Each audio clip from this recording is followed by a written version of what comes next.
Good morning and welcome to Wicklow Good News with me, Gillian Gottsell. Today I'm delighted to be joined by Lisa Wilkinson, who is the owner of the Elbowroom Escape, which is Wicklow's best kept retreat secret in the world. I'm so shocked. It's been going 4 years, and until this week I had not heard of it. So before we talk about COVID, can you tell me a little bit about the Elbowroom Escape? Okay, so for a good few years, whilst living in Dublin, I was fantasizing about opening a business in a rural part of Ireland and potentially building on a kind of a business from a home type of idea. So I was scrolling Facebook one day and this thing popped up and it said one careful owner, and I was like, I recognize that place because about 17, actually it's longer now, it's about 18 years ago, I ran a few rural escapes or retreats, if you like, for my yoga business. And one of them was in the old Ballinclay Youth Hostel in the Glen of Amal, which had just been bought by a friend of mine and converted into a mountain adventure centre. And it was all scout beds and dorm rooms and communal showers. It's fairly grim, but the actual setting was beautiful. So when I saw this post come up, I literally got in my car and I spoke to Aaron, was the owner. I said, I'm going to be down, stay there, don't move. And it was already on the market with a few people bidding for it. And I sat in the back garden and we worked out an offer. Beg your pardon. We worked out exactly. Sorry. We worked out exactly what it would take for him to take it off the market and sell it to me instead. So we did a bit of a dealio, a Wicklow hustle. And that was July 4 years ago. And then I spent the next 6 months intensively renovating. I had to actually sell my house in the interim to get the property. I pretended I was a cash buyer. So it works. Well, you obviously put it out there to the universe saying, I'm buying this place. I did. And then I got this stream of what we call the Glen men, what are the Glen men? These mountain Glen men who are all coming down to do the landscaping, the building, and so the whole place was completely renovated. I was on Pinterest fantasizing about design and interior design, and then my partner Justin Thomas makes furniture, so he was able to make the most beautiful things there. So everything in the bedroom, all the furniture's designed by me and made by him, and we have a cabin out in the garden. And so it was really intense though, to turn it around from July and open up in December with our first group, which it was a group of friends of mine. We'll never forget that weekend. It was a great weekend.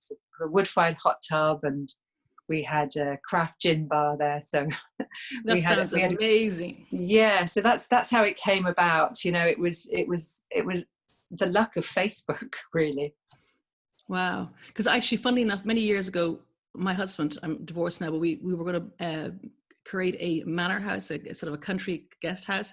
And our first guests in our house, when we turned around, it was like a manor house in Wicklow. Yes. 8 bedrooms. Well, it was 8 bedrooms, 8 bathrooms, so reception rooms and gardens. But our first guests were friends as well. Friends are amazing, aren't they? They come and they try out all the food and they spend money with you. How kind. Well, the only thing that someone could criticize me about was the pergola. It was these huge, large Douglas fir posts were slightly sharp on the edges. It's like, some fussy friends. if that's all they could come up with. Wow.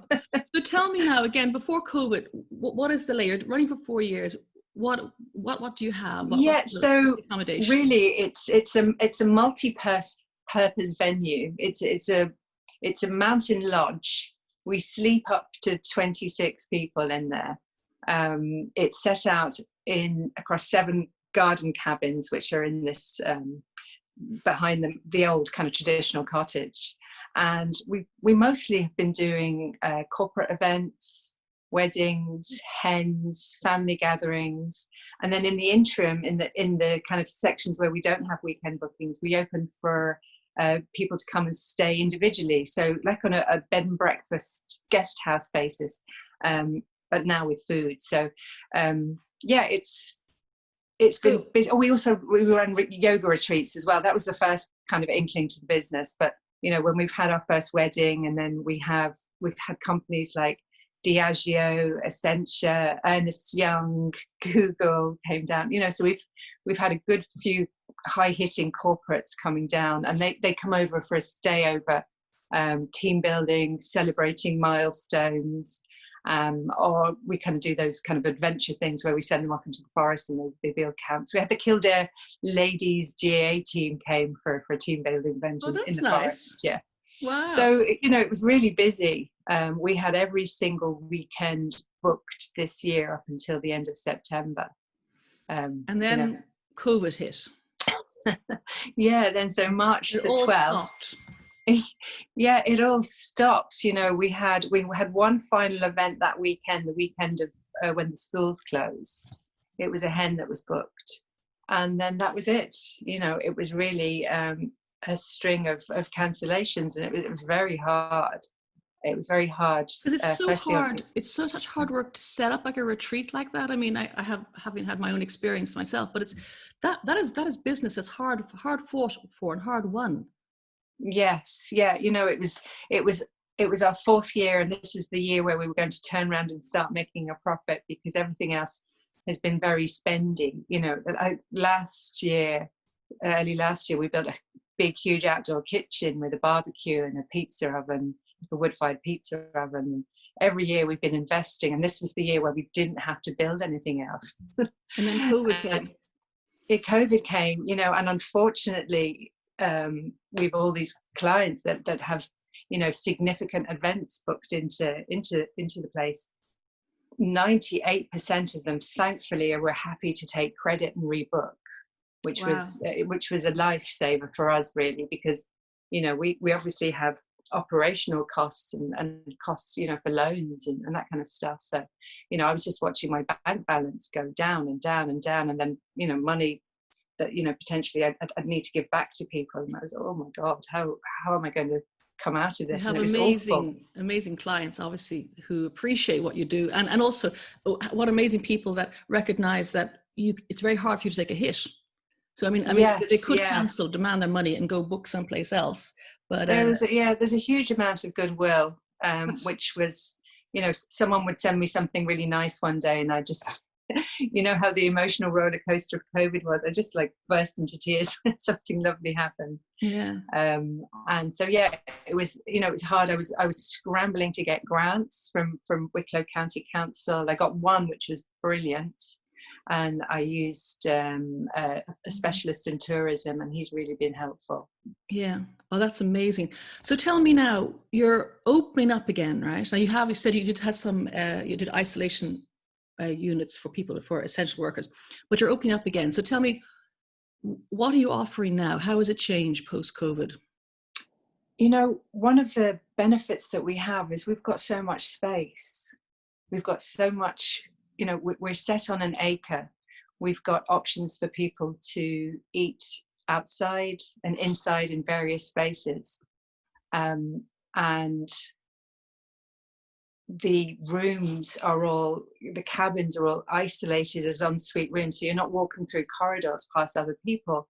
So we've had family groups coming in over the last week or so, and they're actually they walk in and that you can just see their shoulders physically drop, because they know that they don't have to do anything that's incredibly different, because it's set like that anyway. Now, yes, we have hand sanitizer everywhere, and yes, in the background our staff are doing extra cleaning. And all the staff have masks and visors should they wish to use them when they're changing rooms around. Because we're outside so much and we're not in enclosed spaces, I decided not to put any of the COVID signage up. So there are no yellow signs when you arrive. And I explained to them, it's up to you. You're an adult. If you want to dine, we've got separate places for you to sit and eat. Yeah. I think the key is you've got so much space, isn't it? Because I mean, I live in the countryside. Yeah. So when I went to Dublin a few days ago for the first time in a long time, and it was kind of weird because I'm used to living in very rural Ireland, and you don't need COVIDs because there's so much space, So I think that's what you're offering. You don't need. So a lot of people are coming obviously from towns and cities, not just from Dublin, from Wexford, from from Carlo, and lots of couples as well actually coming down, which is nice. And we separate the families from the couples as well, so they don't have to see children. Of course. We love children, but yeah. Children like, in one space, and the couples can have something romantic. I was romantic laughing with my neighbor where I live, or I rent, there's a paddock, and my neighbor has her children have the horses in here. And so that every morning they come and pick, and they're little kids and they're lovely. They pick up the horses and they go back out and they ride them and bring them back. But I was saying to the mum, I said, gosh, your kids are awfully noisy. And I didn't mean it rudely, but children are. They're chatting and they're shouting and sometimes they're fighting, sometimes they're laughing. And I live with my grown-up daughter. I'm going, gee, I've forgotten how noisy kids just are. Well, again, luckily there's so much space, and you literally walk to the back of our gardens. We've got a variety of different gardens, and you go to the back of the forest garden, and there's a gate, and you're right in front of the West Wicklow Sugarloaf. It's literally in my back garden. So, you step out there, and there's a nice 40-minute walk, which is a kind of an easy-ish one, and then you can go straight up the West Wicklow Sugarloaf, which is like a 2-hour hike, and the top is fairly tough. Yes. My kids can go up there, and then we've got Lugnaquilla, which is just literally down the road. So that's, the third highest mountain in Ireland. So very, very good for the kind of hikey types. Wow. So that's great. And the other thing actually I wanted to say is we had a competition recently where we put something out for people who missed their wedding. Their wedding was cancelled, and we had a competition for a commitment ceremony, which was just to mark, the fact that they were going to get married. They'll do the big thing later on in the year or next year. And on the back of that, we've got a couple who are coming with a celebrant, Helen Adams, and they're going to come down and have a commitment ceremony. We can do that in the forest, we can do that on the mountain deck, we can do that in the hall, wherever they fancy doing it. But on the back of that, we've actually had a good few people looking to book small weddings, which is I'm with you there. Which is great. A neighbour of mine was saying that her niece had ever had to cancel a wedding, and there's be 300 people at it. Yeah. Well, I'm old-fashioned. I like the idea of just a small wedding, like the family and friends. And do you know what? It's so lovely because, when we have our weddings, there's normally around, up to about 40 people during the daytime, and then they might invite friends in the evening, but they stay for the whole weekend, so you get to know them. And, the wedding we had, one wedding, someone came up to me and said, actually it was the bride, she said, the reviews were great, but she said, her friends and family asked if we were related because you were so close. She said the staff was so friendly, she just thought we were all relatives. Well, that's gorgeous. So, that's brilliant. Yeah. So and there's a huge move now for people who want to, who are going to have small weddings. So again, we're perfectly placed for that because that's what we do. And one of the other things is the support for local businesses as well. So tell me about the food. Ever since I looked at the menus and looked at the other thing, the food is, and it's not expensive. You have a 7-day menu now. Yeah, it's not expensive. But tell me about your suppliers. Well, so it all started a few years ago. I opened a cafe in Dublin, and it was a veggie and vegan cafe, and it was very, very placed around organic and really kind of nutrient dense, rich food. So big experience in cooking and chefing and designing menus. So when we started the Escape, food was really at the heart of it, and I was really adamant that we were going to have a sustainability ethos, in that we would support all the local producers that we could. And literally within about 2 weeks of going down there, I was just nosing around introducing myself to everyone. Started with Castle Rogery Organic Farm. Now these guys grow their own food, and literally again down the road, and they supply chapter 1 in Dublin. And the food there is amazing, and they work tirelessly to just produce this amazing food. And then across the road, literally across the road, I have Ireland's Wagyu beef, Ridgeway Wagyu, which is the best beef you can buy in Ireland. And I was on the website because I was saying, what is Ridgeway Wagyu? What is that about? It's the grass fed, which we know Irish beef typically, olive fed and chocolate fed. Yeah, I've been down there when they're feeding them the olives and chocolate. Whoa! So now the other thing is they have a good life. They're outside. They're well cared for. And I was going to say that must be important, because obviously you're working with vegetables and vegan, but I mean, care for animals, that quality of life for animals is important, you know, respecting them. Exactly. You know, and it doesn't end there. We've also then got Ballyhobbock Farm, which is a sheep milk farm. So they produce halloumi cheese for us, ricotta and ice cream. The ice cream is really sweet because the cow milk, the sheep milk is naturally sweet. We then have Dunlavin Dairies, which is an organic dairy producer. We have Grace's Eggs down the road. There's Gavin who produces hazelnuts. There's Ernest, he has a biodynamic farm, he produces lamb. So literally, you know, I could throw stones and these producers are around us. So, you know, we've gathered these producers and produced menus which all fit around that food. So and again, you know, they're not expensive. I mean, I'm looking at, I mean, you were 18 is like a main course. Yeah. And with this beef, you know, this is obviously. It was on the back of COVID because for what we've been doing is we've been just doing B&B. So, you know, the guests who come during the week or just booking the cabins, we were giving them breakfast and they were going off to, you know, various restaurants. And I was watching them go off kind of going, I should be feeding these people. So, you know, it started in COVID when we opened a drive-through wood-fired pizza experience. So on Friday nights, I get a lot of locals driving up in their car. My kids run out, get their order. Oh, actually, they order ahead now. So this wonderful woman, Suzanne, and her family created this click and collection platform. So they pre-order their time slot and their order. They drive up, and then we fire up their pizza, and then we bring it over to them. So that's how it started. And the first night, tell everybody how many people turned up for your 60 pizza. It was awful because there were two people, there were people who turned up who hadn't ordered, and we didn't realise. My son was only 11, he didn't realise they hadn't ordered, and we were slightly chaotic. And, you know, I had to tell two people that they didn't have any food.